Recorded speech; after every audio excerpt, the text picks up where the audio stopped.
Mga Lodi, don't skip ads po tayo. Maraming salamat sa patuloy ninyong pagsuporta. Paki-like and share naman dyan mga Lodi. At sa mga gustong mag-donate sa ating GCash or regular na load, mag-comment lang po tayo. Para patuloy tayong makapag-upload ng mga bagong kabanata. Marami pong salamat. Kumusta mga Lodi, may bago tayong nobela, sana magustuhan nyo ang kwentong ito. Ito ay kwento ng isang kabataang lalaki na nagkaroon ng mahiwagang mga mata. Simulan natin ang kwento. Kabanata 531 hanggang Kabanata 540. Kabanata 531.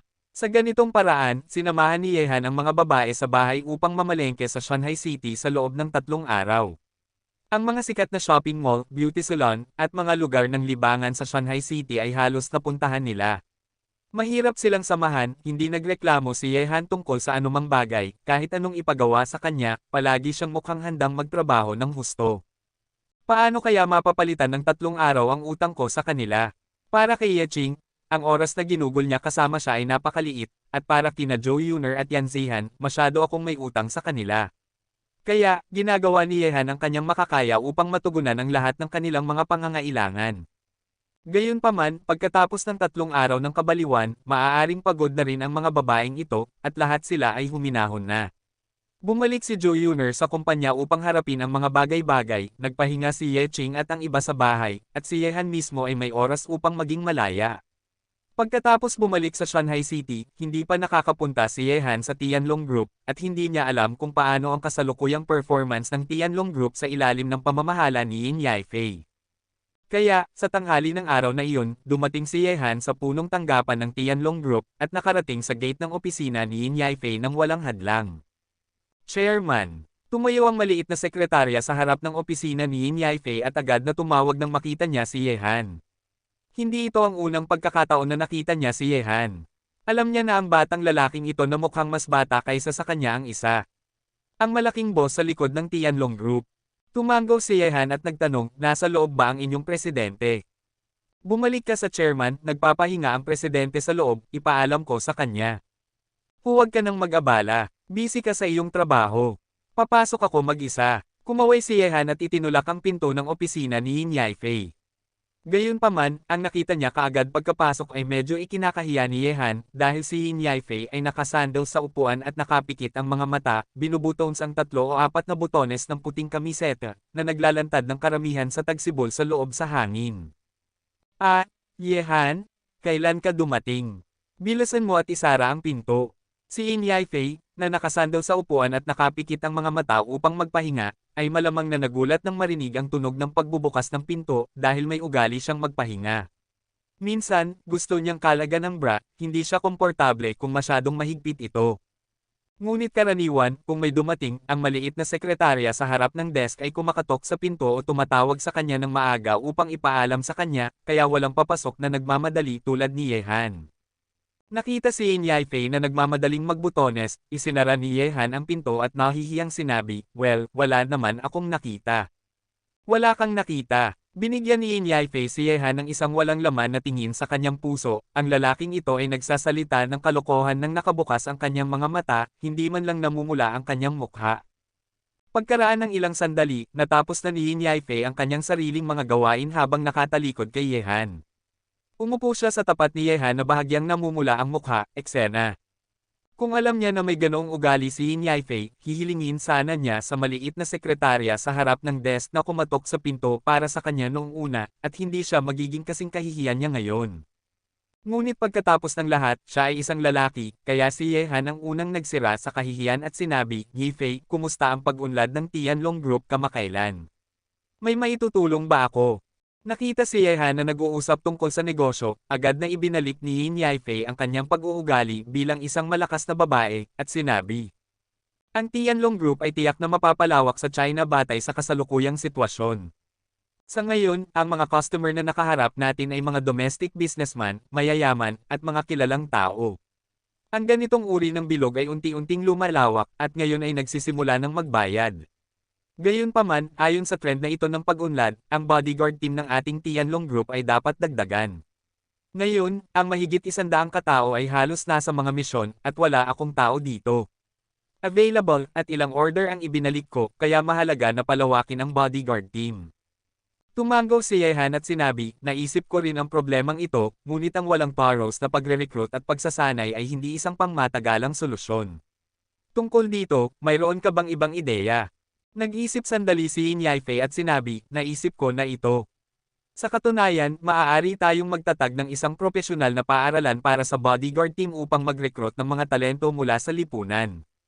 Pagkatapos ng pagsasanay, maaari tayong mag-sign ng kontrata sa mga estudyanteng ito at hayaan silang magtrabaho para sa Tianlong Group. Nang marinig ang panukala ni Yin Yaifei, nagliwanag ang mga mata ni Yehan. Kung magtatayo sila ng paaralan, magkakaroon ng patuloy na daloy ng sariwang dugo sa bodyguard team ng Tianlong Group. Ang Tianlong Group ay isang seryosong kumpanya sa komersyo at hindi maaaring makipagtulungan sa kanya ng lihim. Ang kapangyarihan ay nagsasangkot ng relasyon. Ang pagtatayo ng isang paaralan ay isang napakahusay na plano. Bukod dito, ang pagtatayo ng isang paaralan ay maaari ring singilin ng ilang bayad sa matrikula at maglinang ng mga talento. Muling binuksan ng talino sa negosyo ni Yin Yaifei ang pananaw ni Yehan. Ngumiti siya at sinabi, maganda ang iyong plano, at maaari mo itong ipatupad sa direksyong ito. Pagkatapos maitatag ang paaralan, magre-recruit ako ng mga tao mula sa akin upang tulungan kang mag-train. Sa ganitong paraan, malulutas ang problema sa mga sumusunod na tauhan ng bodyguard team. Ngumiti si Yin Yaifei at sinabi, dahil nagpasya ka na, ang malaking boss, hahayaan ko na. Kung magsisimula na akong magtrabaho ngayon, inaasahan kong makakarekrut ako ng mga tao mula sa lipunan sa susunod na taon. Oo, kung kailangan mo ng pondo, maaari kang humingi kay Yuner, siya ay isang mayamang babae na kumokontrol ng 10-10 bilyon.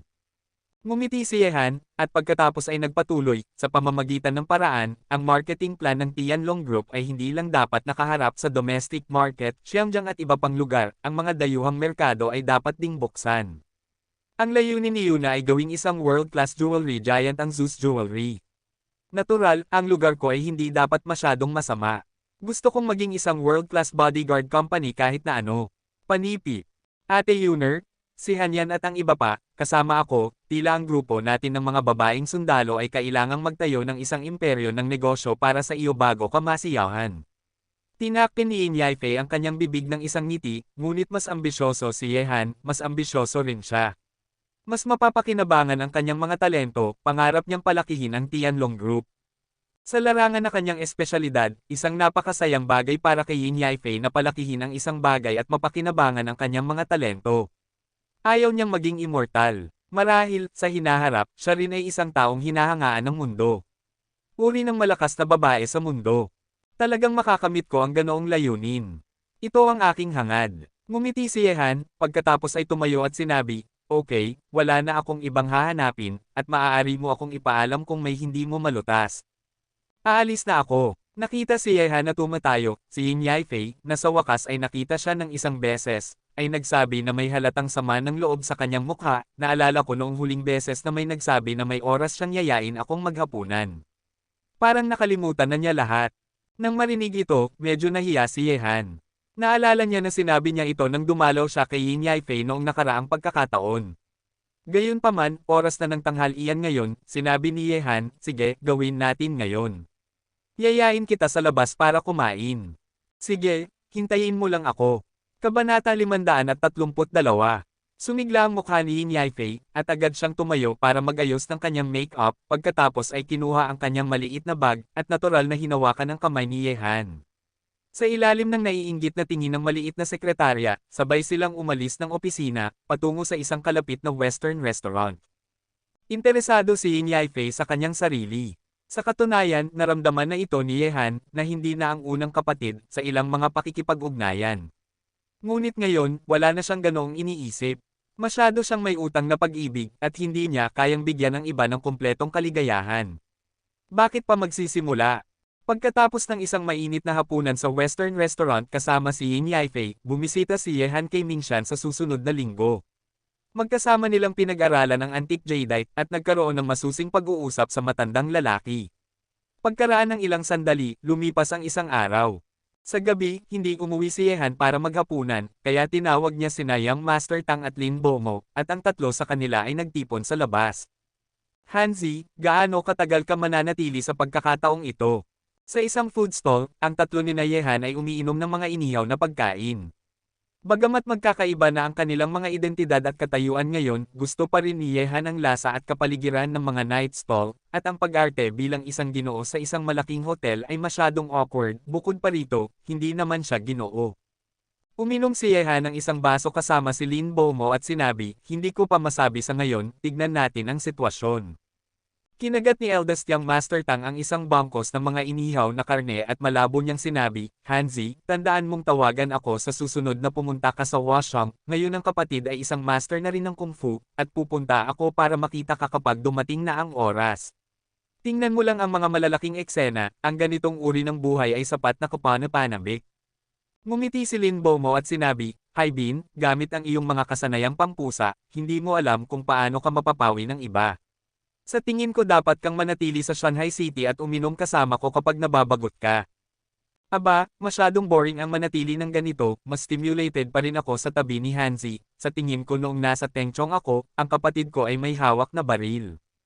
Tigilan mo na, tigilan mo na, tigilan mo na. Mabilis na pinigilan ni Lin Bomo si Young Master Tang gamit ang pagkaway ng kanyang kamay.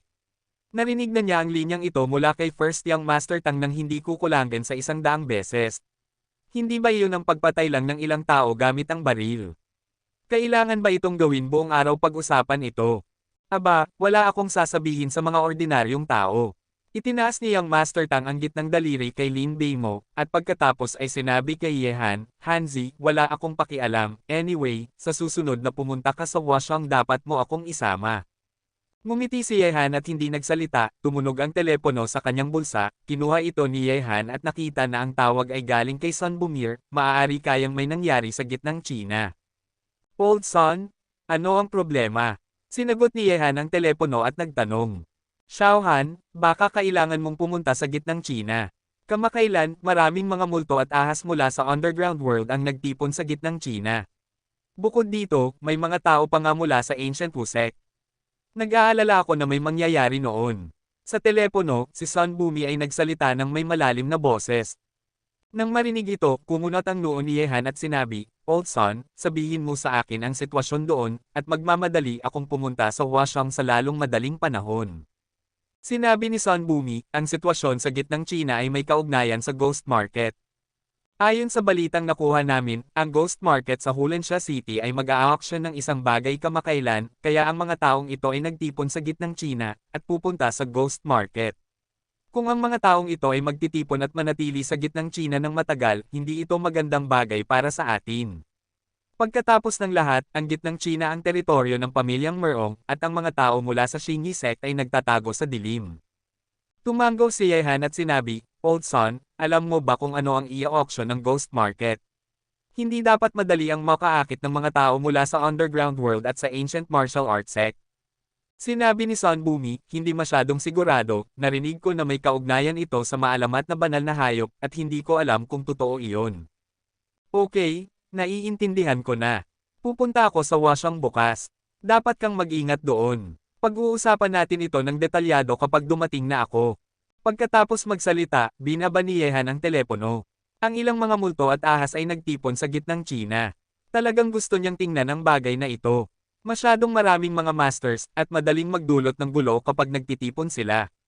Kung si Merong Heto ay nagtatago sa oras na ito, imposible na pigilan siya sa palihim na pagdaya sa kanya. Hanzi, ano ang nangyari? Pupunta ka ba sa Washang bukas? May hawak na drumstick si Young Master Tang, at tiningnan si Yehan ng may mapanuksong mga mata.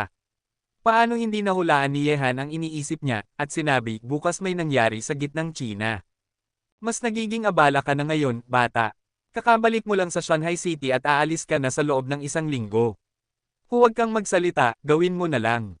Itinaas ni Lin Bomo ang kanyang baso ng alak at nag-cheers kay Yehan, at sinabi, Hangcheng ang proyekto ng Night Sky doon ay nakumpleto na, at ang final payment ay darating sa account sa lalong madaling panahon, kukwentahin ko, maaari nating makuha ang halagang ito para sa 2.5 hati. Tinitingnan ng 4 na daliri ni Lin Bomo, ngumiti si Yehan at sinabi, Brother Lin, wala akong pakialam sa mga bagay na ito, maaari mo itong hawakan mismo. Kapag dumating na ang oras, ilipat ang pera kay Yuner, at hindi na kailangang ibigay sa akin. Namuhunan si Yehan ng 5 bilyon sa Night Sky Project, at pagkaraan ng mahigit kalahating taon, pagkatapos makumplito ang Night Sky Project, nakabawi siya ng 7 o 8 beses ang perang namuhunan niya. Pagkatapos ng hapunan, ang tatlo sa kanila ay nagmaneho pa uwi. Pupunta sila sa wasyang bukas. Kailangan sabihin ni Yehan sa kanyang pamilya ang bagay na ito. Ilang araw pa lang siyang nakabalik at kailangan na niyang umalis. Natatakot siyang madidismaya sila. Ang alitan sa underground world ay hindi alam kung kailan matatapos, at wala nang magagawa si Yehan tungkol dito. Bilang isang lalaki, kailangan niyang gampanan ang mga responsibilidad sa kanyang mga balikat, at ang komportableng buhay ay hindi nababagay sa kanya sa ngayon. Nang bumalik si Yehan sa bahay, sina Yeching at ang iba pa ay nakaupo sa sala nanunood ng mga entertainment variety shows, at may mga pagsabog ng tawanan paminsan-minsan. Nang makita si Yehan na bumalik, agad na tumayo si Yeching at sinabi, "Uminom ka kasama sina Brother Lin at ang iba pa, sandali, gagawan kita ng isang tasa ng tsaa." "Salamat ate." Pagkatapos sabihin ni Yehan ang isang salita, umupo siya sa tabi ni Yan Zihan at sinabi, "Zihan, pupunta ako sa wasyang bukas, kaya manatili ka sa bahay kasama ang ate at ang iba pa. Kung gusto mong bumalik sa Yanjing, tandaan mong sabihin sa akin." Kabanata 533. Pupunta sa wasyang, sabi ni Yan Zihan, "Ayaw kong magtanong tungkol sa iyong mga ginagawa, kailangan mo lang tandaan na sa Shanghai City, maraming tao ang naghihintay sa iyong pagbabalik." "Alam ko ang ibig mong sabihin," sabi ni Yehan habang hawak ang kamay nito, "huwag kang mag-alala, hindi ako babagsak bago ako pumunta sa Hilaga para makipag-ayos kay Nolan Mietian, hindi pa nga pala, may utang pa ako sa iyo ng kasal. Kapag naayos na ang lahat, babawiin ko ang utang ko sa iyo." Tumahimik si Yan Zihan, at bahagyang nanginginig ang kanyang mesla na katawan. Sa kanyang edad, bukod sa paghahanap ng taong gusto niya, ay ang isang romantikong kasal. Bagamat ang kasalang ito ay kailangang ibahagi sa ibang mga babae, kung pipili ka, kailangan mong tiisin ang 5 lasa ay masarap. Ang lalaking puno ng matatamis na salita. Sinulyapan ni Wu Ying si Yan Zihan na naantig, at agad na umiling. Kapag ang isang babae ay nahulog na dito, kahit ang matatamis na salita ay maantig hanggang sa magulo. "Kuya, hindi ka pa nakakapag-usap sa iba, at aalis ka na naman, hindi, matutulog ako sa iyo ngayong gabi." Pagkarinig ni Xiao Qingcheng sa mga salita ni Yehan, agad na sumimangot ang kanyang maliit na bibig, mukhang malungkot siya. "Ikaw na babae, paano ka pa makakatulog kasama ang iyong kuya sa ganyang edad? Huwag kang mahiya, sasamahan ka ni Ate Yuyu sa gabi." Kinusat ni Zhao Yuyu ang kanyang mga mata sa babaeng ito, at ngayon si Xiao Qingcheng ay 1.65 metro na ang taas, isang magandang babae na parang buhay. Ang mga bahaging dapat umunlad ay nag-shape na, kung matutulog ka kasama si Yehan, magkakaroon ng masyadong maraming abala. Ate Yuyu? Kinaiinisan kita, sinisira mo kami ng kuya ko." Galit na sabi ni Xiao Qingcheng. "Ano ba ang pinag-uusapan ninyo?" Gumawa si Yeching ng isang tasa ng tsaa para kay Yehan sa oras na ito, lumapit at nagtanong na may ngiti. Sabi ni Zhao Yuyo, "Ate Yeching, aalis na naman si Kuya Ye bukas." Nang marinig ito, nanlungo ang mga mata ni Yeching, ngunit bumalik ito sa normal sa isang iglap. Alam niya na si Yehan ay hindi isang taong walang pakialam sa kanyang pamilya, at kung gusto niyang umalis, dapat may dahilan siya kung bakit siya aalis. Inilagay ni Yeching ang tsaa sa harap ni Yehan, umupo at sinabi, "Xiaohan, hindi kita pipigilan, malapit na ang katapusan ng taon ngayon, sana ay makabalik ka ng maaga, at magdiwang ng bagong taon kasama ang lahat, wala ka sa bahay, parang ang lamig." Sabi ni Yehan, "Ate, babalik ako kapag natapos ko na ang trabaho. Subukan mong huwag masyadong lumabas sa Shanghai City, at kahit na lumabas ka, isama mo si Little Tiger. Nakapagpapahinga ako kapag nasa tabi mo siya." Pagkatapos magsalita ni Yehan, ang maliit na tigre na nasa katawan ni Xiao Qingcheng ay tumalon sa katawan ni Yehan at kumaway ng mga paa sa kanya, na parang pupunitin nito ang papasok na kaaway. Pagkatapos mag-usap ng ilang sandali, umakyat ang lahat sa itaas para magpahinga. Nang umakyat si Yehan sa itaas, natagpuan niya na ang pinto ni Yan Zihan ay nakabukas. Pagkatapos mag-isip, lumapit si Yehan at kumatok sa pinto. "Buksan ang pinto, pasok ka." Ang boses ni Yan Zihan ay narinig mula sa loob. Binuksan ni Yehan ang pinto at nakita na si Yan Zihan ay nakasuot ng manipis na pijama at nakatayo sa harap ng bintana na nakatitig sa kalangitan sa gabi, nararamdaman ang malamig na hangin na humahampas sa kanyang mga tainga at buhok. "Bakit hindi ka pa nagpapahinga?" Lumapit si Yehan, hinubad ang kanyang Amerikana, isinuot ito kay Yan Zihan, at dahan-dahang niyakap siya sa kanyang mga bisig. Naramdaman ng mga kilos ni Yehan, ang katawan ni Yan Zihan ay kusang loob na nanginginig. Si Han ay mayroon ng skin-to-skin contact, ngunit iyon ay noong lasing siya. Alam kong hindi ako ang pinaka-ideal na lalaki sa iyong puso, at hindi ko kayang bigyan ka ng perpektong pag-ibig na gusto mo sa iyong puso, ngunit hindi kita papakawalan. Kapag pumunta ako sa Hilaga sa susunod, pupunta ako sa bahay ni Yan para kunin ang relasyon natin. Kahit na gusto akong patayin ni Mr. Yan, hindi ako bibitaw. Dahan-dahang inilabas ni Yan Zihan ang kanyang tensyonadong katawan, sumandal sa balikat ni Yehan, at sinabi, sa katunayan, wala kang dapat na utang sa atin. Dahil pumili ka na, maging ako man o si Joe Yuner, pareho naming alam na may ilang mga bagay na kailangan nating tiisin. Hindi mo ito maaaring pagmamayari, maaari mo lang itong ibahagi. Alam ni Yan Zihan na, sa katunayan, si Yehan ay isang malambot, matapang na lalaki. Pinasan niya ang responsibilidad ng isang lalaki. Ang responsibilidad na ito ay hindi para sa kanyang sarili, kundi para sa mga taong nasa paligid niya. Para sa lalaking ito na may lakas ng loob, hindi na niya talaga ito kayang kamuhian ngayon. May utang ba si Yehan sa kanila? Oo naman, ngunit ito rin ang landas na kanilang pinili. Dahil pumili na sila, hindi na sila makakapagreklamo pa. Hindi kayang kamuhian, hindi kayang kalimutan, kaya lang magmahal. Sa gabing ito, ginugol ni Yehan ang gabi sa silid ni Yan Zihan, ngunit ang dalawa ay natulog lamang sa mga bisig ng isa't isa, nagsasama sa mga puso ng isa't isa, at walang ginawa. Maaga kinaumagahan, habang mahimbing na natutulog pa si Yan Zihan, nagising si Yehan, hinalikan ng mahina ang babae sa noo, isinara ang pinto at umalis ng bahay. Ang hindi alam ni Yehan ay pagkatapos niyang umalis, isang pares ng magagandang mata ang dahan-daang bumukas, nakatitig sa walang laman na silid na parang tulala. Hindi pinlano ni Yehan na maghintay na magising sina Yecheng at ang iba pa at umalis, masyadong malungkot at nakakaantig iyon, ngunit nang makarating si Yehan sa bakuran, natahimik siya nang makita na si Young Master Tang ay nakasandal sa malaking bakal na gate na may 2 pande ice at nag-iinat, mahigit 1 dosenang putol na sigarilyo ang itinapon sa lupa.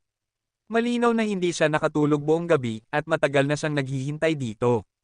Nang makita ito, medyo natahimik si Yehan. Mukhang hindi niya sinang-ayunan na isama ang lalaking ito nang uminom sila kagabi, tama ba? Aba, kakagising mo lang, 1 oras na kitang hinihintay. Itinaas ni Young Master Tang ang gitnang daliri kay Yehan. Mataba, pupunta ka ba talaga? Tanong ni Yehan. Peke pa ba iyon? Ayaw mo akong iwanan, bata.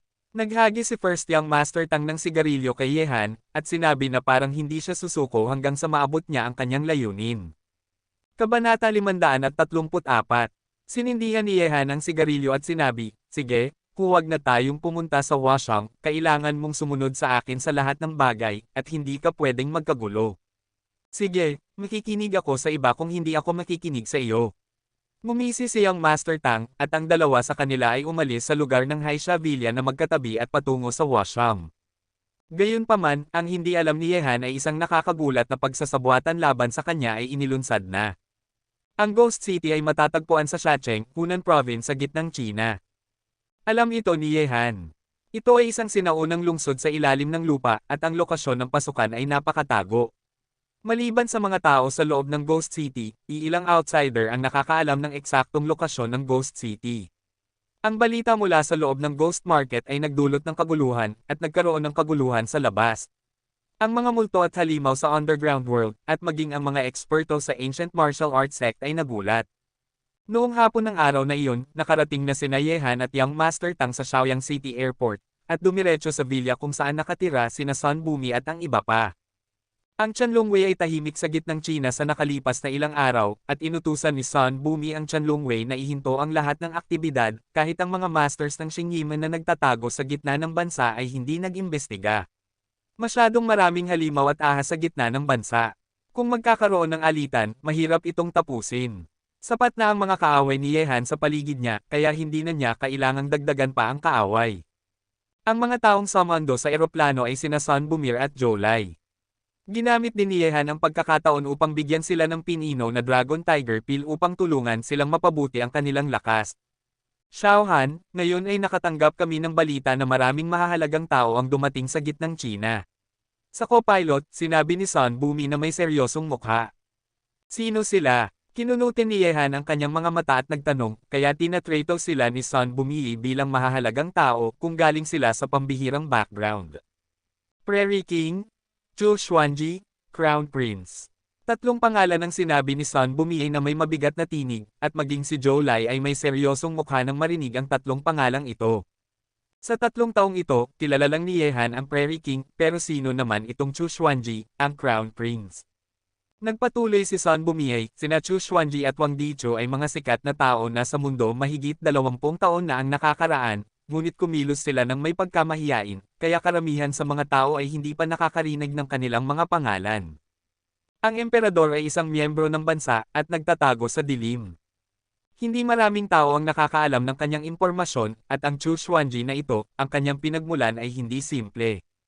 Si Wang Fokishan, na kilala bilang ang matandang Diyos, ay minsang tumanggap ng isang disipulo upang manahimik sa kanyang malalim na ang disipulong ito ay si Chu Xuanji. Pag-uusapan natin, siya ay nakatatandang kapatid ni Nolan Mietian. Ang taong ito ay nawala pagkatapos ng kanyang katanyagan sa mundo, at ngayon ang kanyang muling paglitaw ay sapat na upang gulatin ang mundo. Chu Xuanji, ang Crown Prince. Tahimik na sinabi ni Yehan ang dalawang pangalang ito sa kanyang puso, at pagkatapos ay sinabi, Old Son, bukod sa kanila, mayroon pa bang ibang makapangyarihang tao sa Washam? Oo, sabi ni Sun Bumiay, hindi nabanggitin ang mga tao sa Tiger List, ang mga may lakas ng loob na pumunta sa gitnang China ay narito rin, pati na rin ang Deputy Sect Master ng Wuyu Sword Sect, ang Tianhong Daoist Priest ng Wudang, at ang Master Shikung ng Shaolin, sina Mrs. Emmy Walking at ang iba pa ang mga kailangan nating bigyang pansin. Nang marinig ito, kumunat ang noo ni Yehan. Maraming malalaking tao ang pumunta sa gitnang China sa pagkakataong ito, hindi katakataka na hindi naglakas loob na kumilos si Sun Bumi at kailangan niya siyang pumunta mismo sa gitnang China.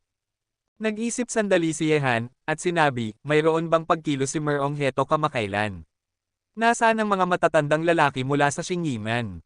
Sabi ni Sun Bumi, tahimik si Merong Heto. Mukhang ang mga salita ng baliw ay ikinatakot niya, ngunit si Merong Heto ay hindi ganoong taong nakaupo at naghihintay na mamatay. Posible para sa kanya na gumawa ng anumang bagay ng palihim. Tungkol naman sa mga tao mula sa Xingyi sect ang oras ay aktibo pa rin, ngunit nang lumabas ang balita sa Ghost Market, natahimik din sila, ngunit pinaghihinalaan ko na may mga eksperto mula sa Xingyiman na pumunta sa Washam, at hindi pa natin ito natagpuan. Mukhang ang kasalukuyang sitwasyon sa gitnang China ay napakakomplikado. Maraming multo at ahas ang nagtipon sa 3 ektaryang lupa na ito. Kailangan nating maging mas maingat. Ang mga tao dito ay malamang na mas mahirap harapin kaysa kay Merong Heto. Kung hindi mo sila kayang awayin, gawin mo ang iyong makakaya, huwag mo akong awayin. Inutusan ko na ang Heavenly Dragon Guards ay nagtatago na ngayon. Hindi na tayo makikialam sa bagay na ito sa ngayon, ngunit ang mga taong ito ay interesado sa Ghost Market. Sa tingin ko kailangan nating pumunta sa Ghost Market at tingnan ang Ghost Market. Ano ang i-auction? Bagamat ang 4 Great Sacred Objects ay isang alamat lamang dahil inilabas ng Ghost Market ang ganoong balita, dapat walang maling impormasyon. Sabi ni Yehan, sige, sama-sama tayong pumunta sa Ghost Market kapag dumating na ang oras, at gusto ko lang mahanap ang matandang multo at tanungin siya ng isang bagay. Sabi ni Sun Bumi, narinig ko na ang gate ng Ghost Market ay nagbubukas tuwing kalahating buwan, at bubuksan ito sa loob ng 3 araw, ngunit hindi ko pa rin alam kung saan ang pasukan ng Ghost Market. Kung susundan mo ang mga taong ito, iwasan nito ang kanilang hinala, at mas mabuting mag-isa na lang tayo. Sabi ni Yehan, hindi ito mahirap na gawain. Iwanan mo sa akin ang pasukan sa Ghost Market. Mananatili lang tayo sa Washang ng tahimik sa loob ng ilang araw at hindi na natin kailangang mag-alala sa kanila. Bagamat hindi alam ni Yehan ang lokasyon ng pasukan sa Ghost Market, dapat alam ng pamilyang Lin iyon dahil ang mga ninuno ni Lin Bomo ay mga magnanakaw ng libingan at may koneksyon sa Ghost Market. Mas mainam na tanungin ang pamilyang Lin tungkol sa pasukan sa Ghost Market. Nang dumating sina Yehan at ang iba pa sa villa, naroon sina Chen Brothers at Leng Wufei. Bagamat ang 24 na Heavenly Dragon Guards ay wala roon, tiyak na nagtatago sila sa isang lugar sa gitnang China. Mga nakatatanda, sir, naabala ko kayo sa panahong ito. Sige, bakit ka nagiging magalang sa amin, bata? Ngumiti si Leng Wufei, Yehan, ano ang plano mong gawin sa kasalukuyang sitwasyon sa gitnang China? Sabi ni Yehan, huwag mo munang pansinin si Merong Heto, bibisita tayo sa Ghost Market. Sa ngayon, lahat ng master sa Underground World, maging ang Ancient Martial Arts World, ay nakatuon sa Ghost Market. Walang dahilan para hindi natin ito bisitahin. Tingnan natin, baka may mga kayamanan. Hindi imposible. Sabi ni Chen Tianxing, mukhang ang mga item na i-auction ng Ghost Market sa pagkakataong ito ay hindi simple upang maakit ang mga eksperto mula sa ancient martial arts sect. Bagamat ang mga alingaw-ngaw ay may kaugnayan sa mga banal na hayop, napakakaunting alam natin tungkol sa kanila. Oo, ang mga taong ito ay tiyak na mas marami ang alam kaysa sa atin. Sabi ni Yehan, huwag mo munang pansinin ang mga bagay na ito. Malalaman natin ang lahat kapag nakarating na tayo sa Ghost Market. Ngayon ay maaari na tayong maghintay ng payapa at huwag hayaang kumilos ang Tianlongwei sa nakalipas na ilang araw. Kung sakaling may isa sa mga dakilang Diyos na ito ang hindi sinasadyang magalit, sapat na iyon para uminom tayo ng isang tasa, at tungkol kay Merong Heto, huwag mo munang alalahanin siya, sa tingin ko hindi na siya maglakas loob na manggulo sa puntong ito, sa pamamagitan ng paraan, mayroon bang surveillance point para sa atin sa Timog China? Si Wu Chanzen sa Timog China ay isang malakas ding kaaway na kailangang bantayan ni Yehan. Nasa gitnang China, si Merong Heto ay maaaring hindi maglakas loob na manggulo sa buton na ito, ngunit si Wu Chanzen ay hindi sigurado. Ngayon ay umalis na ang tamad na matandang lalaki sa Shanghai City. Bagamat mayroong isang maliit na tigre na namamahala, medyo nag-aalala pa rin si Yehan. Maraming mga bagay ang dapat nasa ilalim ng kanyang kontrol upang maging sigurado. Sabi ni Sun Bumi, inutusan ko na sina Hiao Zhang at ang iba pa na bantayan ng Timog China. Kung may gagawin si Wu Chanzen, malalaman natin sa lalong madaling panahon. Kabanata 535.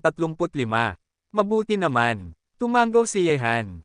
Ngunit sa oras na ito, nagpadala si Sun Bumi ng mensahe sa kanyang mobile phone, tinaasan niya ang kanyang kilay, at pagkatapos ay ngumiti, sinasabi si Cao Cao, darating si Cao Cao, nagpadala ng mensahe si Hiao Zhang, at dumating si Wu Chanzen sa wasyang kasama ang mabait na si King Kong. Nang marinig ito, nagulat si Yehan at sinabi, dumating din si Wu Chanzen para sumali sa kasiyahan, hindi ba niya natatakot na sasalakayin siya ni Merong Heto sa gitnang China? Bagamat hindi naglakas loob si Merong Heto na salakayin siya dahil sa prestihiyo ng baliw, alam ni Yehan na kung lilito si Wu Chanzen sa wasyang, baka atakihin siya ni Merong Heto. Sabi ni Chen Tianxing, maingat si Wu Chanzen sa kanyang mga kilos. Kung naglakas loob siyang pumunta sa Timog China sa oras na ito, dapat may mga interes na nakakaakit sa kanya. Iyon ang dahilan kung bakit siya nag-risk. Marahil ang insider news mula sa Ghost Market sa pagkakataong ito, mas marami siyang alam kaysa sa ating lahat. Umalis si Wu Chanzen sa Timog China. Malalim ang iniisip ni Yehan, at ang buong tao ay unti-unting tumahimik. Nang makita siyang ganyan, alam ni na Chen Tianxing at iba pa na medyo kilala si Yehan na natatakot si Yehan na may mangyayari sa kanyang puso. Ano ang pinaplano mo? Yehan, ano ang iyong mga iniisip? Tanong ni Leng Wufei mula sa gilid, habang ang ibang mga pares ng mata ay nakatingin kay Yehan. Nang marinig ito, kinunutin ni Yehan ang kanyang mga mata at ngumiti, Old son, sabihin sa Tianlongwei na bantayan si Wu Chanzen, tandaan, huwag mong hayaang malaman niya, titigan mo lang si Wu Chanzen, huwag kang mag-alala sa iba. Bagamat hindi niya alam ang ibig sabihin ni Yehan, nagbigay pa rin ng mga order si Sun Bumi. Nagpatuloy si Yehan, ngayon na sina Wu Chanzen at Saimei King Kong ay umalis na sa Timog China, ang tanging master na available sa Timog China ay ang ika-4 na hari ng langit. Ang taong ito ay wala nang dapat ikabahala. Kung si Wu Chanzen ay dahil din sa balita sa Ghost Market ano ang nangyari, tiyak na papasok siya sa Ghost Market sa oras na iyon, kung gagamitin natin ang pagkakataong ito upang sirain ang Chanzen Society, ano sa tingin ninyo? Nang marinig ito, nagliwanag ang mga mata ng lahat. Ito ay isang magandang estratehiya. Habang wala si Wu Chanzen sa Timog China, pumunta at sirain ang kanyang lungga. Sa oras na iyon, si Wu Chanzen ay mag-iiwan lamang ng isang makintab na commander. Huwag kang mag-alala sa bagyo. May katuturan. Tumango si Chen Tianxing at sinabi, gayunpaman, ang bagay na ito ay kailangang planuhin ng mabuti, at dapat walang mga pagkakamali. Mas mainam na tamaan ito kaagad. Iyon ang dahilan kung bakit ko inutusan ng Tianlongwei na titigan si Wu Chanzen.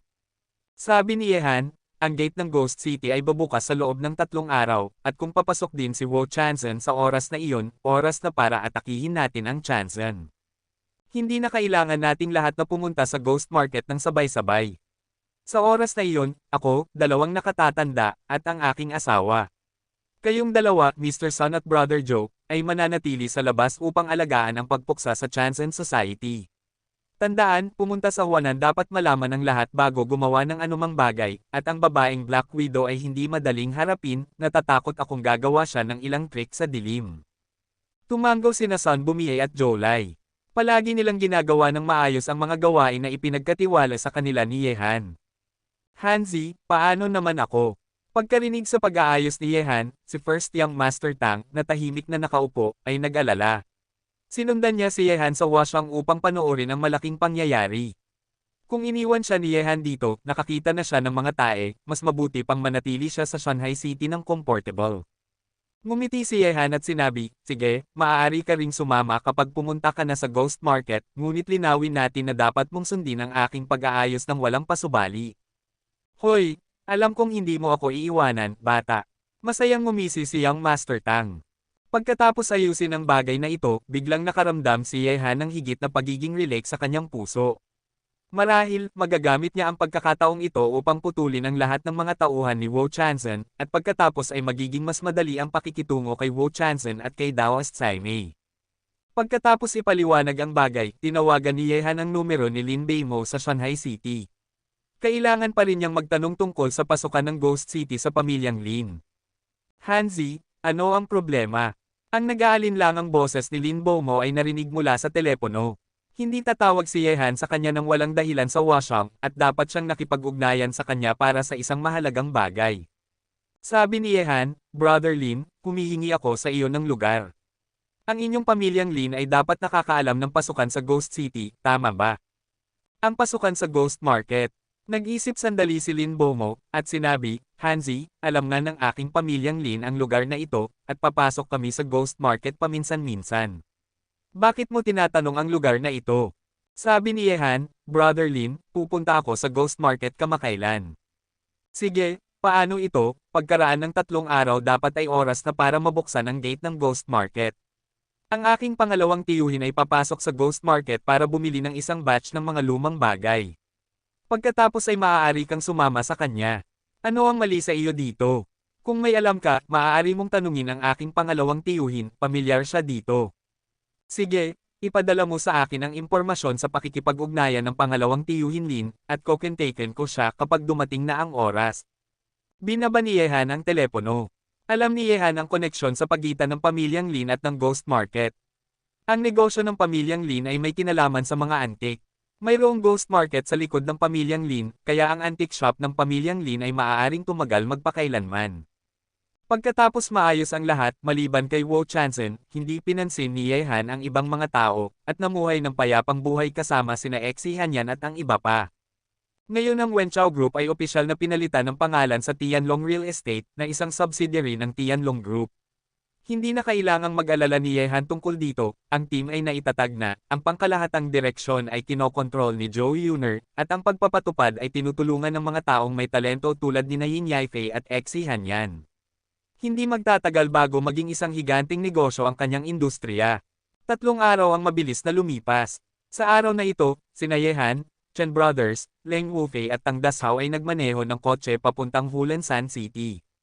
Ang Hulansan City ay isang sikat na sinaunang lungsod, at ang pamana ng kasaysayan mayroong hindi mabilang na mga monumento. Siyempre, ang Shacheng sa Hunan Province ay naging lugar na pinagtitipon ng mga magnanakaw ng libingan mula noong sinaunang panahon.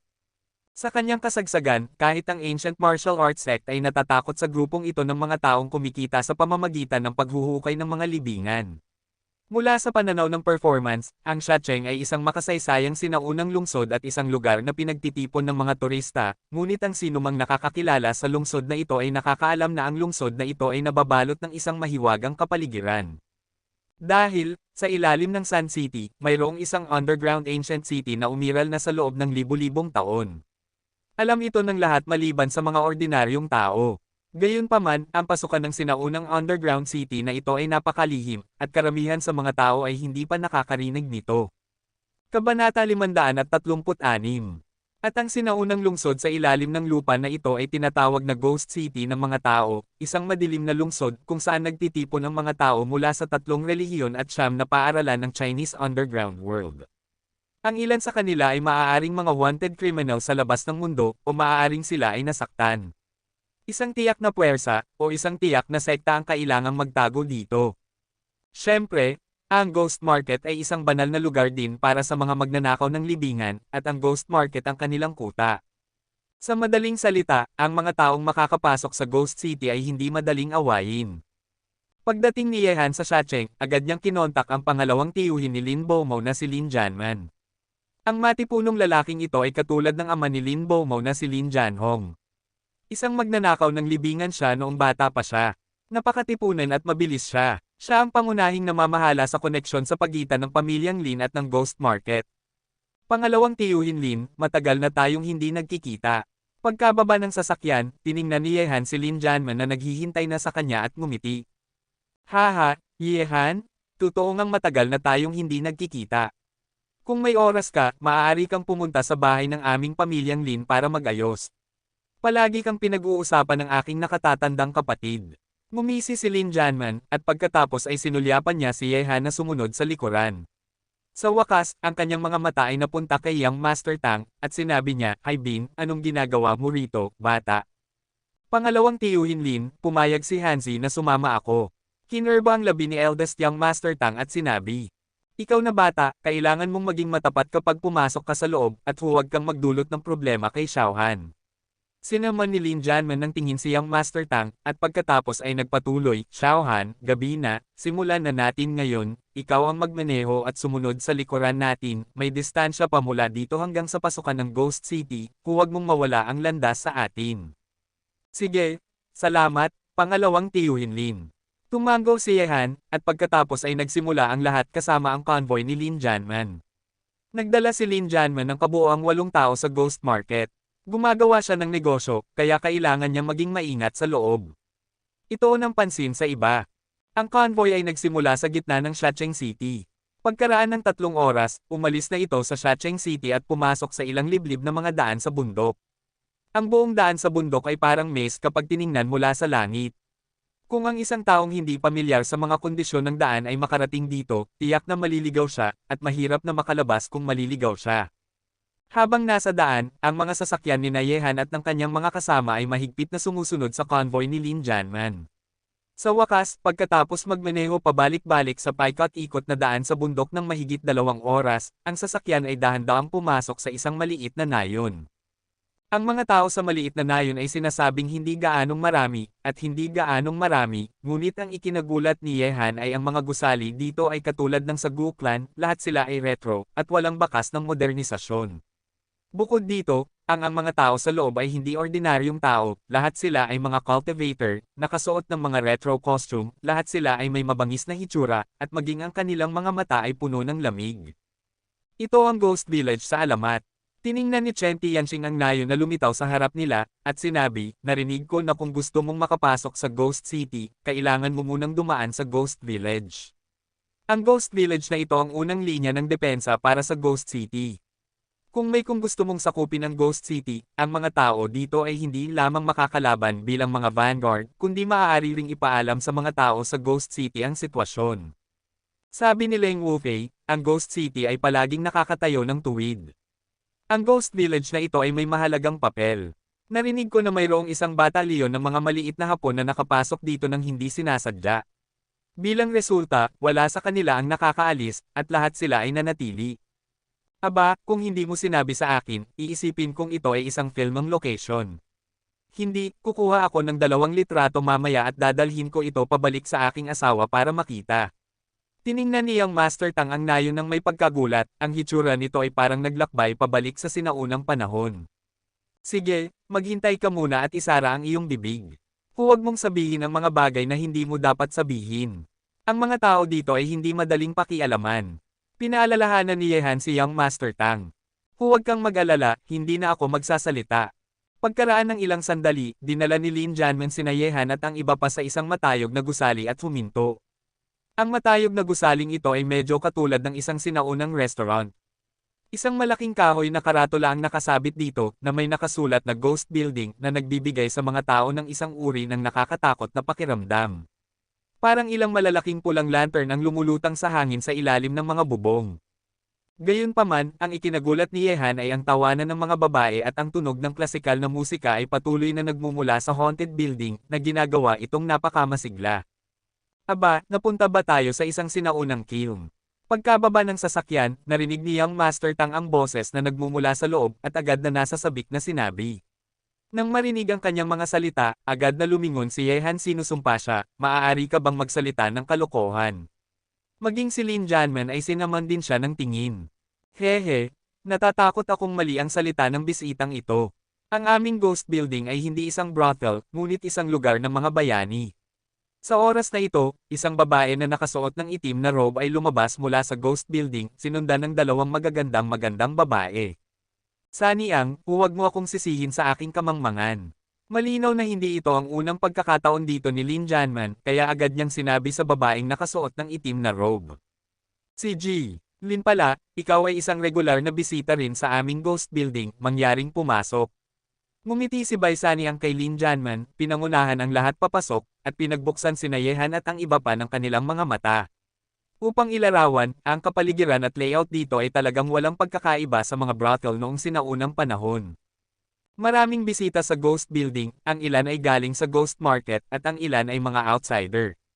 Ang mga taong magkakilala ay nagtitipon, at may babaeng nagbubuhos ng alak sa tabi nila, mayroon ding isang entablado sa gitna ng ghost building na ito, 5 o 6 na babae ang tumutugtog ng piano at sumasayaw dito, ang tunog ng klasikal na musika ay nagbibigay sa mga tao ng kakaibang uri ng auditory impact. May 3 palapag sa ghost building, at may mga bisita sa bawat palapag. Naramdaman na ni Yehan ang aura ng maraming eksperto sa daan, at ang mga taong ito ay mga tao lamang mula sa Ghost City, at ang mga outsider ay hindi kasama. Dito, nakita rin ni Yehan sina Shi Jingyo, Sword Lord, Tuo Weng at ang iba pa sa Tiger List. At ang ikinagulat ni Yehan ay ang mga ghost servant ng Northeast Tigers ay dumating din. Ang lahat ng masters dito ay nagdagdag, at mayroong marahil higit sa 20 katao na nakapasa na sa rendo. Bukod dito, mayroong ilang higit pang hindi maunawaan na puwersa sa dilim, hininga. Dito, bagamat mukhang isang brothel para sa kasiyahan, ito ay talagang isang lugar ng mga bayani, kung saan nagtitipon ang mga masters mula sa lahat ng larangan ng buhay. Sina Yehan at ang iba pa ay dinala ni Baisani ang sa isang walang laman na upuan sa ikatlong palapag at umupo, at sinabi, G. Lin, mangyaring umupo muna, at ang mga inumin ay darating na sa lalong madaling panahon. Sina Xiaoying at Xiaoyo ay nag-e-entertain ng ilang mga bisita. Oo, San Niyang. Umalis si Baisani ang kasama ang dalawang babae sa tabi niya at umalis. Pagkaupo ni Yehan at ng iba pa, sinimulan nilang tingnan ang ghost building. Maraming masters ang nagtitipon sa maliit na ghost building na ito, mula sa buong mundo, sinasabing ito ay isang sa isang lugar ng mga bayani, ito ay totoo nga. Kabanata 537. Marami palang kakilala rito. Pagkatapos silipin ni Yehan ang ghost building ng ilang sandali, tumawa siya. Hindi lang kakilala, nandito rin ang mga kalaban. Sinulyapan ni Leng Wufei ang dalawang lugar, at sumunod si Yehan, ngunit hindi, sina Wo Chanzen at Saimei King Kong ay nakaupo sa isang sulok, ngunit bukod sa kanila bukod dito, ang ikinagulat ni Yehan ay may isang lugar sa ikatlong palapag, kung saan lumitaw si Merong Hito. Nandito na silang lahat. Ngumiti si Yehan, at pagkatapos ay kinuha niya ang kanyang mobile phone at nagpadala ng mensahe. Dahil lumitaw na si Wo Chanzen dito, maaari nang kumilos ang Chanlongwei sa Timog China. Habang tinitingnan ni Yehan sina Merong Hito at Wo Chanzen, napansin din ng 2 taong ito si Yehan. Isang kakilakilabot na malamig na liwanag ang sumilay sa mga mata nilang dalawa, na may balak na pumatay.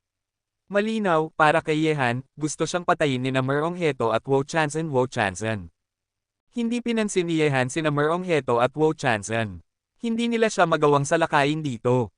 Natatakot si Merong Hito sa mga baliw, at wala namang lakas si Wo Chanzen para harapin si Yehan. Bakit wala akong nakikitang sino man mula sa Ancient Wu Sect? Tanong ni Yehan pagkatapos suriin ang loob ng ghost building. Sabi ni Chen Tianxing, ang Ancient Woman Sect ay naniniwala sa tamang daan, kaya dapat nilang maliitin ang pagpunta sa ganitong uri ng lugar. Bukod dito, sina Chu Xuanji, Wang Dichu, at Grassland King ay hindi nagpakita. Maaaring hindi sila matuklasan hanggang sa mabuksan ang pasukan ng Ghost Market. Tumango si Yehan, pagkatapos ay tiningnan si Lin Janman at nagtanong, pangalawang tiyuhin Lin, ang pasukan ba ng Ghost Market ay nasa Ghost Village?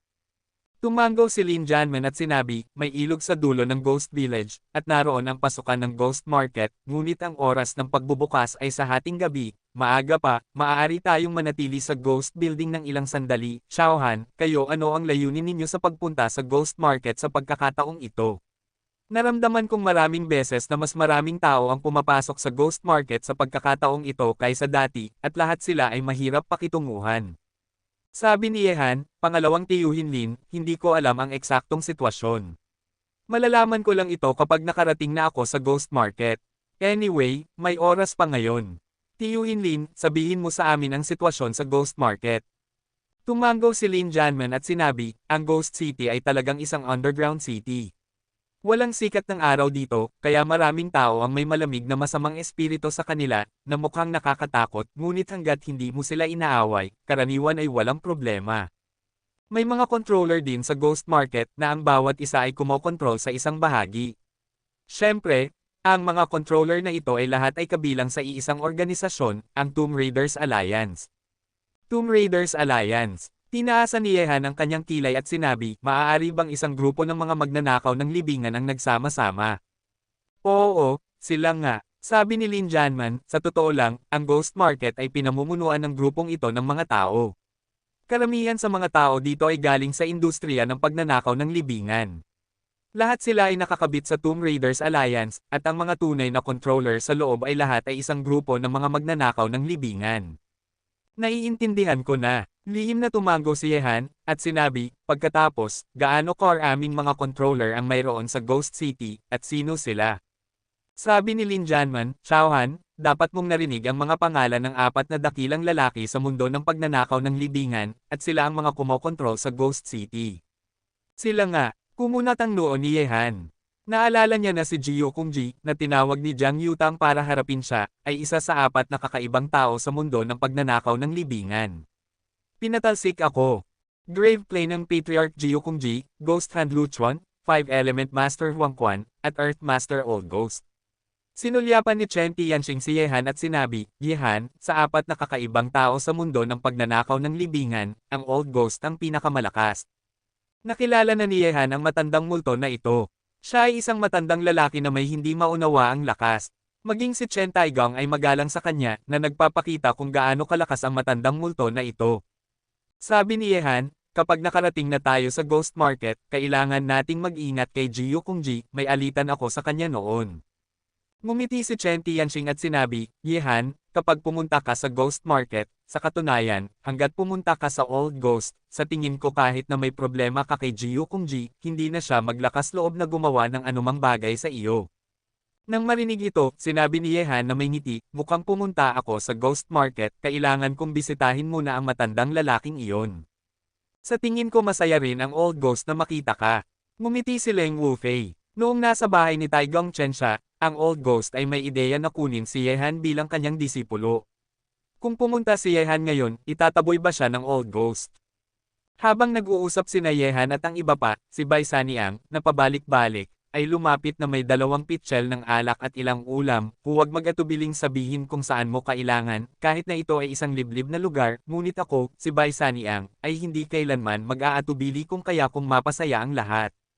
Seryoso si San Niang. Hindi na kami magiging magalang kung may kailangan kami. Tumawa si Lin Janman. Pagkatapos komendat ni Bai Saniang sa mga babaeng nagngangalang Xiaoying at Xiaoyo, umalis siya na may ngiti. Pinanood ni Yehan at ng iba pa ang mga sumasayaw sa entablado sa ibaba habang umiinom. Noong sinaunang panahon, ito ang lasa ng mga kabalyero na bumibisita sa mga lugar ng Fenggayo. Gayunpaman, habang umiinom si Yehan at ang iba pa, may isang taong lumapit sa kanilang mesa. May 3 tao ang dumating, at ang kanilang mga aura ay hindi mahina. Lahat sila ay nakapikit. Ang mga mata ni Yehan ay napunta sa 3 sa kanila, at ang isa sa kanila ay isang ghost servant. Tungkol naman sa 2 pa, alam niya nang hindi nahulaan na sila ay dapat na mga masters ng Siberian Tiger. Mukhang marami kang master sa paligid mo. Magiging mahirap talagang patayin ka, Nan Yehan. Maingat na tiningnan ng isang lalaki si Yehan, hindi malungkot o masaya. Ang pangalawang Northern Autumn Wind sa Tianbang. Kabanata 538. Kinunutin ng mga mata ni na Chen Tianxing Brothers ang lalaking nagsalita. Ang lalaking ito ay kilala bilang ang number 1 warrior sa ilalim ng Siberian Tigers, at si Bai Qiufeng ang pangalawang ranggo na master sa Northern Sky List. Ang unang pwesto sa listahan ay si Batoko, ang number 1 general sa ilalim ni Nolan Mietian at ang number 1 general din sa Hilaga, at si Baek Yufeng, ang number 1 warrior sa Northeast, ay mas mababa lang ang rango kaysa sa Hilagang Batoo na nagsikap para sa isang posisyon sa unang labanan. Noong panahong iyon, nang palihim na pumunta sa timog si Zug Prajna, dinala niya si Batoko, ang number 1 general sa Hilaga. Noong panahong iyon, si Wo Chanzan ang nakipaglaban kay Batoko. Upang istorbohin siya, ang lakas ni Batoko ay tiyak na mas malakas kaysa kay Wo Chanzan. Tungkol naman kay Baek Yufeng, na pangalawa sa listahan, isa siyang posisyon na mas mababa kay Batoko, ngunit ang kanyang lakas ay maaaring hindi gaanong mababa. Ang lakas ni Baek Yufeng ay marahil ay hindi bababa sa antas ni Wo Chanzan. Mga tao mula sa pamilyang Chen sa Taiyuan, Shanxi. Sinulyapan ni Baek Yufeng ang dalawang kapatid na Chen Tianxing, at pagkatapos ay magaan na sinabi, sa tingin ko ang pamilyang Chen sa Taiyuan ay ang pinakasikat na figurerin sa Hilaga noon, bagamat pinalayas sila mula sa Hilaga na parang isang aso na nawalan ng amo, ngunit hindi ko inaasahan na pagdating sa timog, mag-aartista pa sila bilang isang paan ng aso, mukhang ang pamilyang Chen ay tuluyan ng bumagsak. Nang marinig ito, walang pakialam na sinabi ni Chen Tianxing, Baek Yufeng, mas mabuting huwag mo nang ulitin ang sinabi mo kanina, kung hindi, ang aming dalawang kapatid ay napakamakapangyarihan, kailangan mong matuto mula sa kanila. Sa katunayan, iyon mismo ang ibig kong sabihin. Magaan na ngumiti si Baek Yufeng, at pagkatapos, isang aura na parang dagandong ng dragon at tigre ang kumalat mula sa kanyang katawan, na ginagawa siyang mukhang nakakatakot na tigre sa kagubatan. Nang makita ito, ang aura ng mga kapatid na Chen ay naging mabangis din.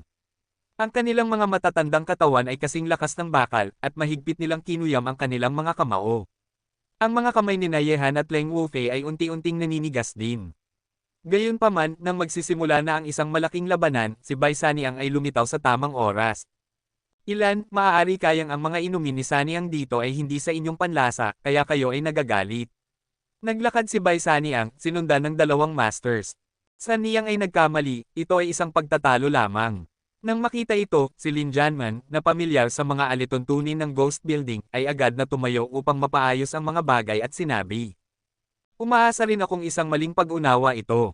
Sinulyapan ni Bai Saniang sina Baek Yufeng at Yehan gamit ang kanyang magagandang mata, at sinabi, lahat ay mga bisita mula sa malayo.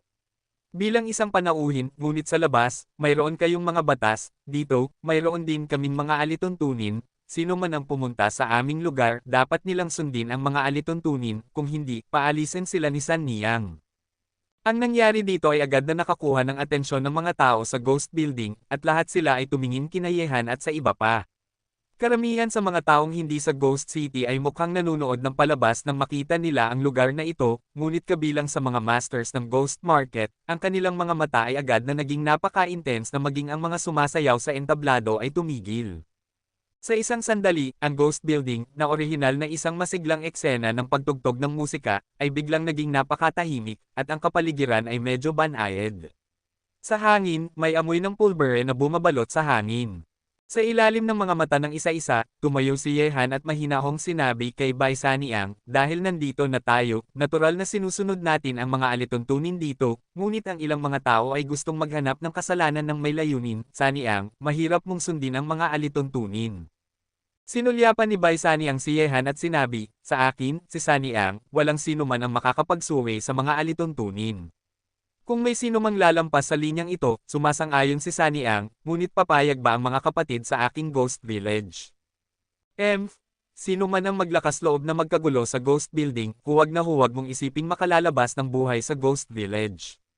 Sa labas kayo ay mga lumilipad na dragon, ngunit sa aming Ghost Village, kahit na kayo ay mga lumilipad na dragon, maaari naming putulin ang inyong mga pakpak.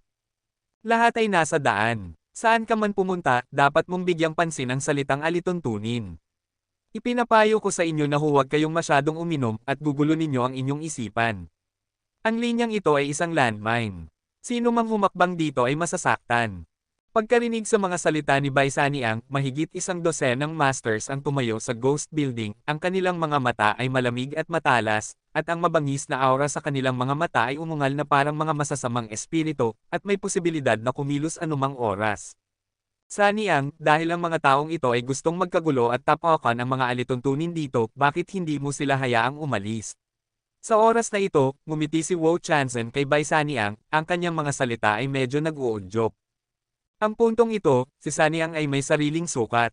Magaan na sumagot si Bai Sanyang kay Wu Chanzhen, ngunit ang kanyang mga mata ay nakatuon pa rin kina Yehan, Bai Qiufeng at iba pa. Ang mga titig ni na Bai Qiufeng at ng iba pa, kasama sina Yehan at ang iba pa, ay unti-unting lumiit.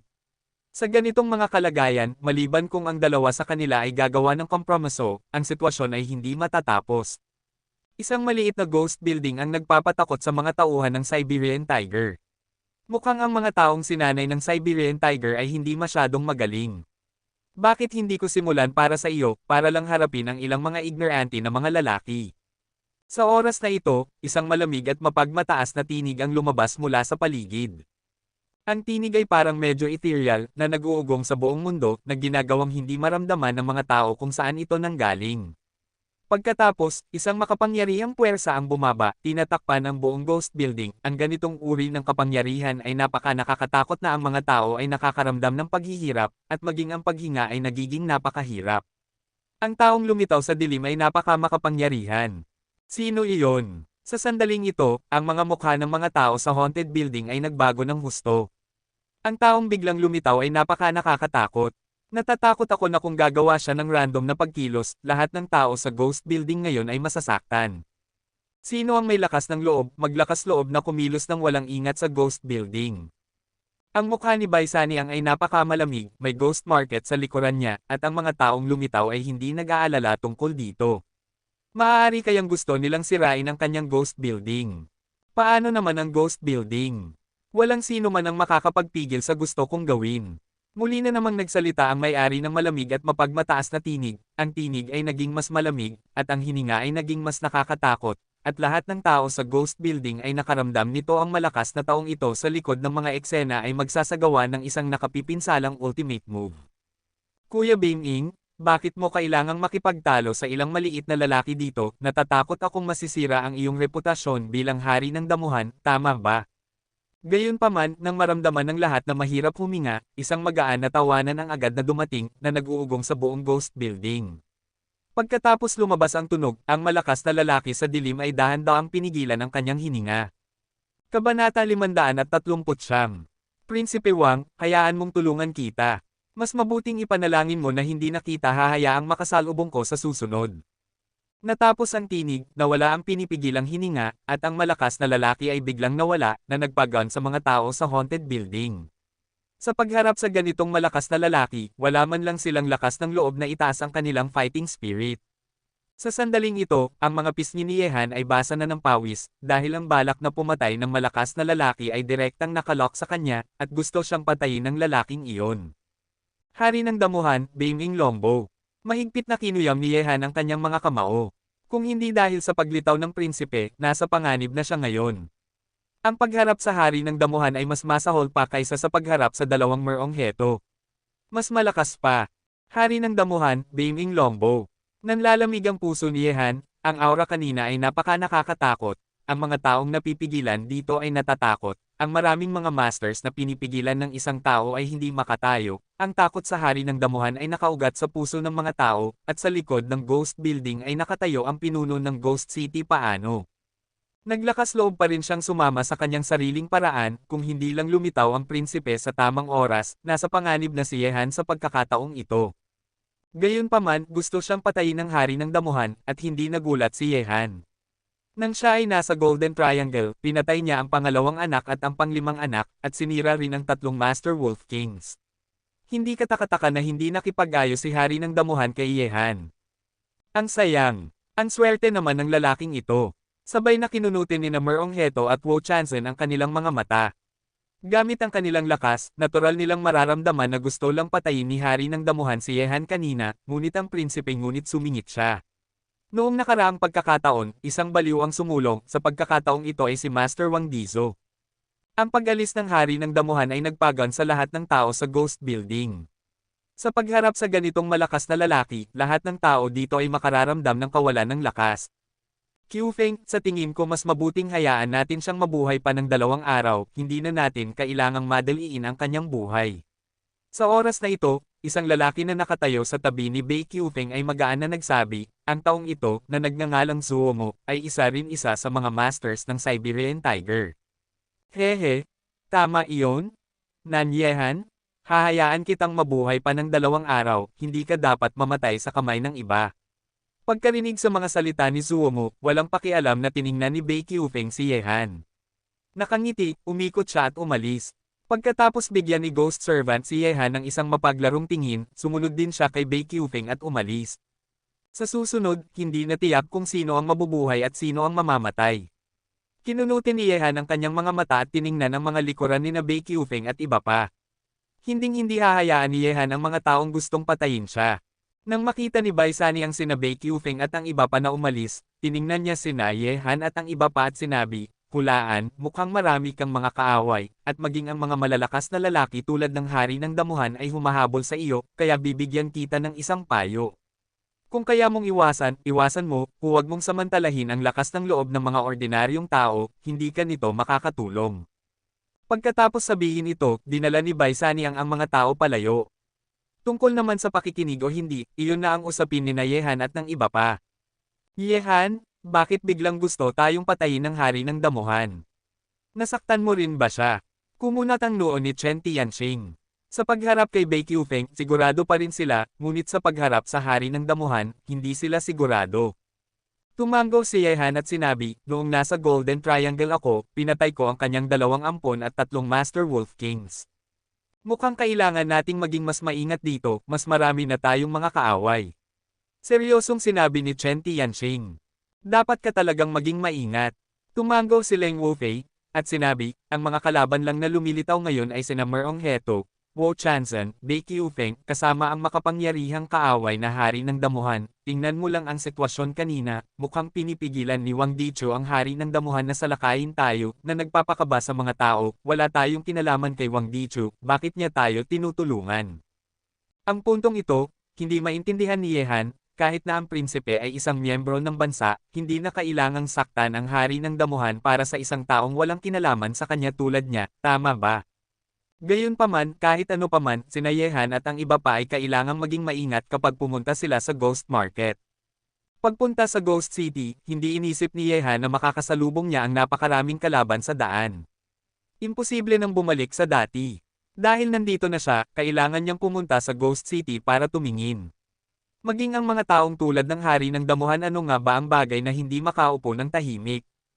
Pagkatapos ng maliit na episode na ito, ang Ghost Building ay naging katulad ng dati, ang masiglang kapaligiran ay muling sinindihan, at walang sinuman ang naglakas loob na magkagulo dito, ang kapangyarihan ng Ghost Building ay nakita ng lahat kanina.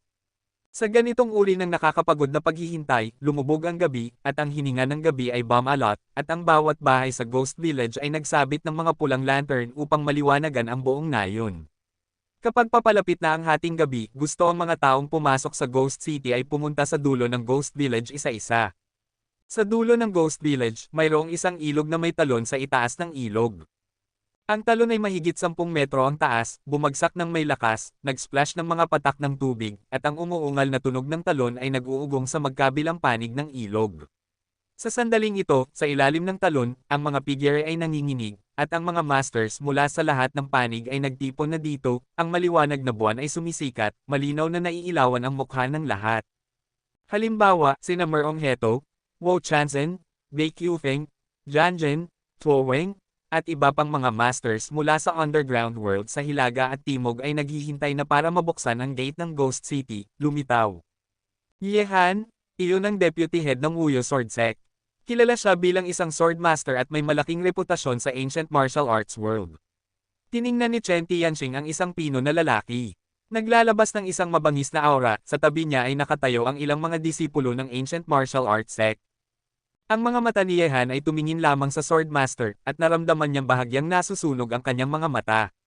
Ang bawat salita at kilos ng taong ito ay nagbigay sa mga tao ng isang uri ng pag-angat ng momentum ng espada na parang isang hari sa espada.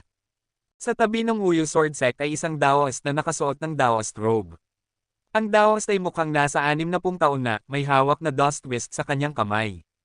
Hindi maunawaan, ang sabi-sabi ay ang natatanging kaalaman ng Wudang, ang Daoist priest na si Tianhong ay bihasa sa lahat ng ito. Sa tabi ni Daoist Tianhong, mayroong isang matandang monghe na may hawak na Zen stick. Ang matandang monghe ay mga 60 taon na. Mukhang kaya ng kanyang mga mata na makita ang mundo ng mga mortal. Patuloy siyang nagdarasal. Ito ay si Shaolin Master Shikong, The Elder Morocco. Kabanata 540. Sa ilalim ni Master Shikong, ang grupong ito ng mga tao ay maituturing na mga matatandang kakilala ni Yehan, at ang mga matatandang lalaki mula sa Xingyiman ay napunta na rito, ngunit kung ikukumpara sa nakaraang panahon, ang hanay ng Xingyiman ay malinaw na mas malakas. Naging mas malakas ito, at ang ilang hindi pamilyar na mga masters ay lumabas. Ang mga taong ito ay marahil ang mga masters ng Xingyiman. Habang tinitingnan ni Yehan ang Xingyiman, tinitingnan din ng mga tao mula sa Xingyiman si Yehan. Ang kanilang mga mukha ay walang pakialam, at mayroong isang nakatagong balak na pumatay sa kanilang mga mata.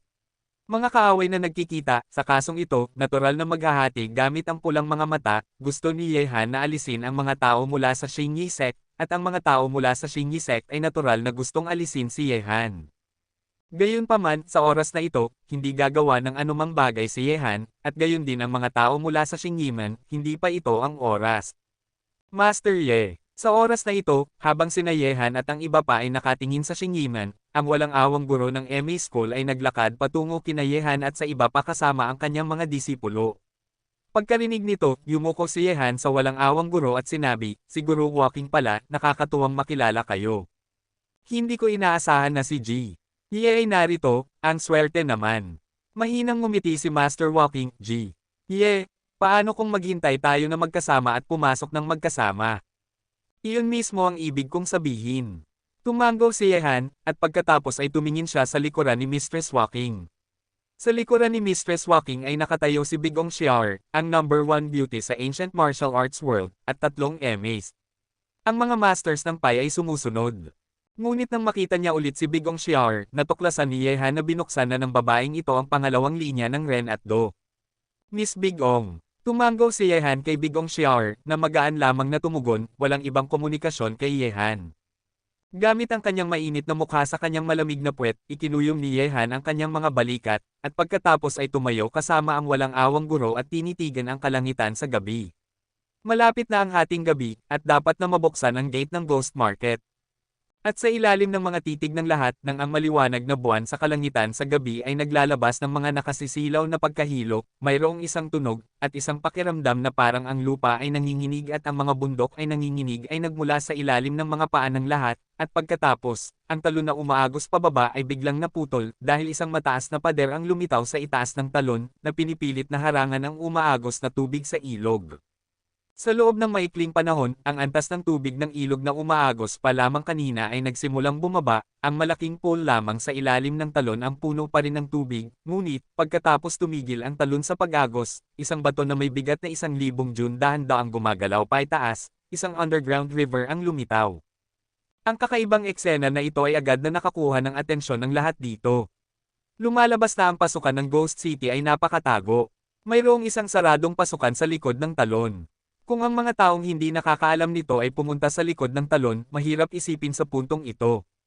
Sa oras na ito, sa ilalim ng mga mata ng isa-isa, ang mga bangkang kahoy ay lumabas mula sa binuksan na underground river at dumaong sa pampang ng pool. Mayroong isang taong mula sa Ghost Market sa bawat bangkang kahoy. Lahat, ang Ghost Market ay nagbibigay sa inyo ng pagbati, mangyaring sumunod sa akin papasok sa merkado.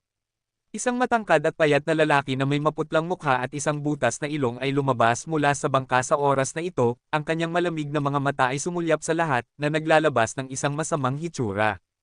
Parang ang taong ito ay kakalabas lang mula sa impyerno, at ang malamig at masamang aura ay napakalaki. Nang makita ang taong ito, kumunot ang noo ni Yehan, dahil nang tingnan siya ng taong ito kanina, naglabas siya ng isang bakas ng balak na pumatay. Whoosh whoosh! Habang tinatitigan ni Yehan ang lalaking may butas na ilong, 3 matatalas na tunog ang lumabas sa kalangitan sa gabi, at sa wakas, naging 3 itim na liwanag at dumaong sa 3 bangka. Automatikong umalis ito sa underground river, at biglang nawala sa paningin ng lahat. Chu Xuanji, Crown Prince, Hari ng Damuhan. Nang makita na ang 3 taong ito ay nawala na sa madilim na ilog, ang mga mata ng maraming tao sa tabi ng ilog ay nag-concentrate. Hindi nila nakita ng malinaw ang mga mukha ng 3 taong ito kanina. Masyadong mabilis ang kanilang bilis. Nang makita ito, hindi na nagantala ang lahat, isa-isa, sinimula nilang agawin ang bangkang kahoy at pumasok sa Ghost Market. Sina Yehan at ang iba pa ay sumakay sa iisang bangka kasama ang MA faction, at ang kanilang mga mata ay nakatingin sa kalaliman ng madilim na ilog. Sa ganitong paraan, ang madilim na ilog ba na ito ay humahantong sa isang mahiwagang ghost market.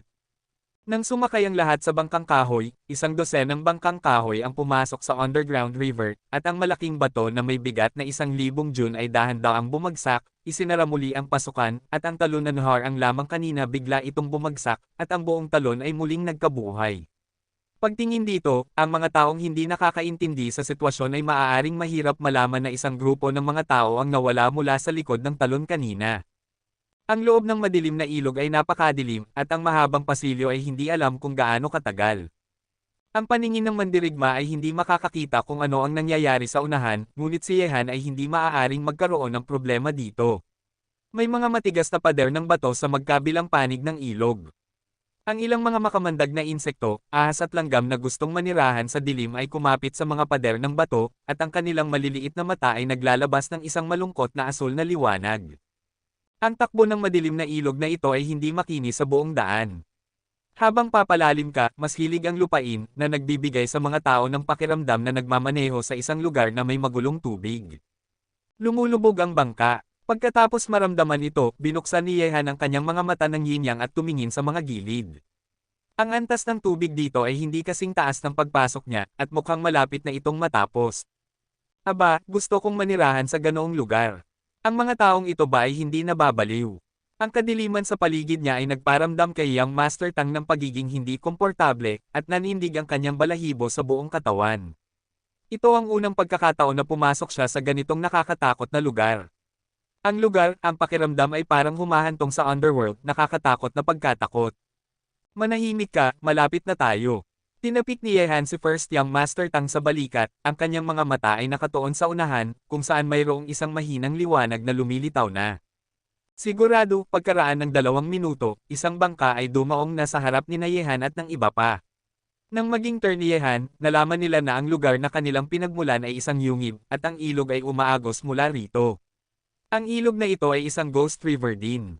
Ang tanging ilog sa lungsod ay umiikot sa buong Ghost City. Wow! Gumawa tayo ng sci-fi movie.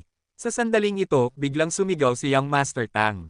Lumingon si Yehan at ang iba pa at nakakita ng isang malaking sinaunang lungsod na may iba't ibang pader at kastilyo.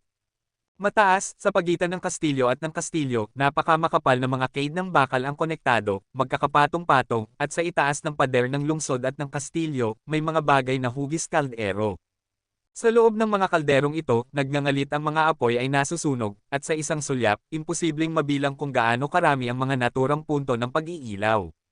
Ang mga puntong ito ng pag-iilaw ay nagpapaliwanag sa orihinal na madilim at walang hangganang ghost market, at ang mga ilaw dito ay hindi kailanman mamamatay, parang isang masiglang lungsod na hindi kailanman natutulog.